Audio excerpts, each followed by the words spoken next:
मेहरुद्दीन रंगरेज जी, अब ये इतिहास के हीरो को गलत उदाहरण के साथ प्रस्तुत किया जाएगा तो हंगामा बरपेगा, उधर वाला पक्ष ये कह रहा है। क्या जरूरत है, जो खलनायक है उनको नायक बता दो और जो नायक है उनको खलनायक बता दो, इसी तरह की परिपाटी चल पड़ी है।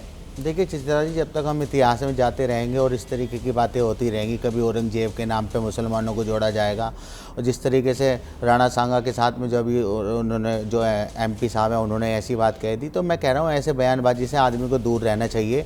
असली मुद्दों से ध्यान भटकाने के लिए भाजपा लगातार ऐसे मुद्दों को ज़्यादा देखिए, भाजपा ने अगर मान लो उन्होंने कोई बात कही, उन्होंने किस वजह से कही, लोग उन्हें उनके बाबर का वंशज बता रहे हैं, कोई औरंगजेब का मुसलमानों को वंशज बता रहे हैं, तो उन्होंने भी एक बात जो फैक्ट बात थी उन्होंने भी बता दी, अपनी बात रख दी।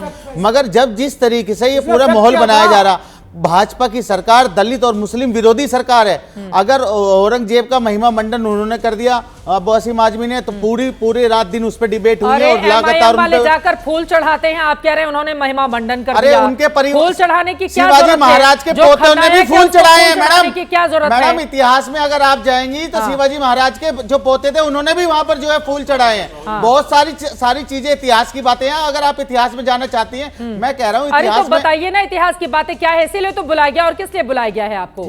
इतिहास के पन्नों को दोनों तरफ से पलटा जा रहा है। हमारे राजकुमार भाटी जी ने बताया जय सिंह कौन थे, कौन उस समय कौन लड़ाई लड़ते थे। कोई मुगल तो जाके खुद लड़ाई नहीं लड़ रहे थे, लड़ाई तो उनके जो सिपा सलार थे वो लोग लड़ाइयां लड़ते थे। मैं कह रहा हूं, मगर अच्छा सुनिए, अच्छा सुन तो लीजिए।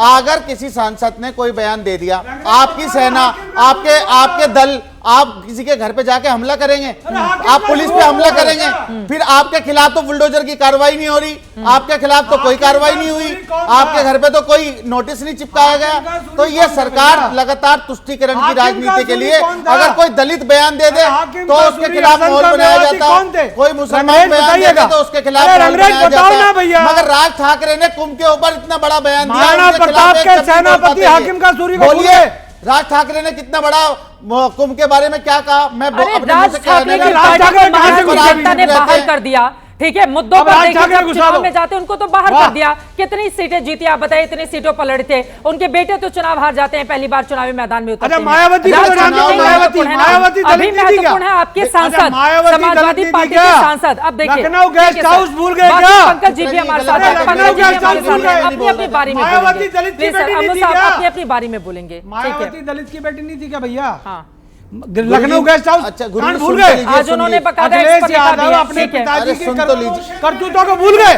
पंकज शर्मा जी, मैं फौरन आपके पास आ रही हूँ। स्टूडियो में ओम जी उपाध्याय हैं, बहुत देर से वो भी कह रहे हैं कि किसने बुलाया, वो भी इतिहास के उदाहरणों का हवाला दे रहे हैं। असदुद्दीन ओवैसी, उपाध्याय जी। चित्रा देखिए, पहले तो मैं फिर कह रहा हूं कि इन्वेडर्स को बुलाने की जरूरत नहीं होती, इनवाइट करने की जरूरत नहीं होती, लेकिन जो प्राइमरी सोर्सेज हैं उस समय के, वो चीख के चिल्ला के कह रहे हैं कि दौलत खां लोधी, जो उसका चाचा और उसका बेटा आलम लोधी, इन दोनों ने मिलकर बुलाया था। और इसका जो विवरण है, अहमद यादगार अफगान है, जो इब्राहिम लोधी से लेके अकबर तक के दरबार में रहा है और एकदम सिलसिलेवार ब्यौरा देता है। एक बात, उसकी किताब का नाम है तारीखे सलातीने अफगाना। हाँ। और दूसरा जो बहुत प्राइमरी सोर्स, जो एकदम प्राइमरी सोर्स है, जौहर आफ्ताबची है, जिसने सलातीने मखजने अफगाना लिखा है। ये दोनों केवल एक ही स्टोरी, आ रहा हूं उस पे आ रहा हूं, भाई छोड़ रहे हैं, मैं आ रहा हूं, सुन लीजिए। हाँ। मैं कोई एक भी बात गलत नहीं बोलूंगा, इतिहासकार को इतिहास एक भी बात गलत नहीं बोलूंगा, आप चुप रहिए ना। उसके बाद सलातीने मखजने अफगाना, ये दोनों एक ही स्टोरी नरेट कर रहे हैं कि उसको बुलाया था क्योंकि दौलत खां लोधी उस पर अपना स्वाभाविक अधिकार समझता था, क्योंकि चाचा था वो, इसलिए अपने स्वाभाविक अधिकार के लिए उसने इनवाइट किया उसको कि आइए और मेरी मदद कीजिए।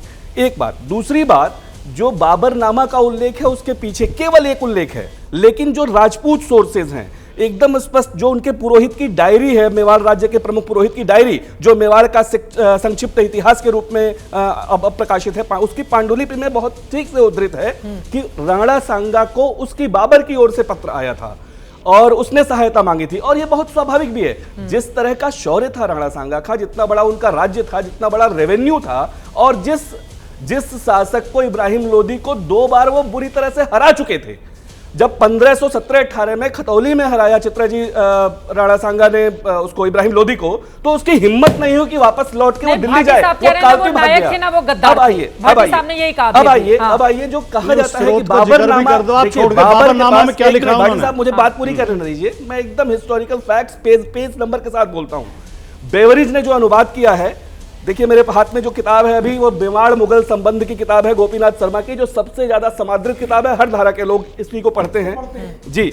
और इसमें बहुत स्पष्ट बेवरिज ने जो 529 पृष्ठ संख्या है भाग 2 की बाबरनामा के अनुवाद की, उसमें वो कह रहा है कि देखिए बाबर के पास क्या था, उसको राणा सांगा से युद्ध करना था, कोई बहाना उसको मिल नहीं रहा था, तो उसने अपने सारे सिपह सालारों के, और ये हिस्टोरिकल रिकॉर्ड्स हैं इसके, सिपह सालार कह रहे थे पहले अफगानों को सेटल कीजिए, उनको फिक्स कीजिए, लेकिन वो राणा सांगा से युद्ध करना चाहता था, तो उसने ये नैरेटिव निकाला अपनी आत्मकथा में, यही लिखा कि चूंकि सांगा पर आरोप लगाया उसने कि जब बस इन्होंने कहा कि सांगा पर आरोप लगाया और ना वो गद्दार थे, इन्होंने तो यही कहा ना, उसको उसके आधार पे क्या है किताब में, बस उतना आप बता दें मुझे पंकज जी के पास। इन्होंने कहा है कि ना वो नायक हैं इतिहास में, ना वो गद्दार हैं, वो उस देश के महानायक हैं, वो इस देश के महानायक हैं, राणा सांगा, महाराणा प्रताप, महाराणा कुंभा, और मेवाड़ का इतिहास पूरी दुनिया के इतिहास में जब हम उसको एक बार कंपेयर करते हैं तो मेवाड़ का इतिहास एकदम अलग तरह का है, जिसने कभी अधीनता नहीं स्वीकार की, जिसने कभी ठीक है।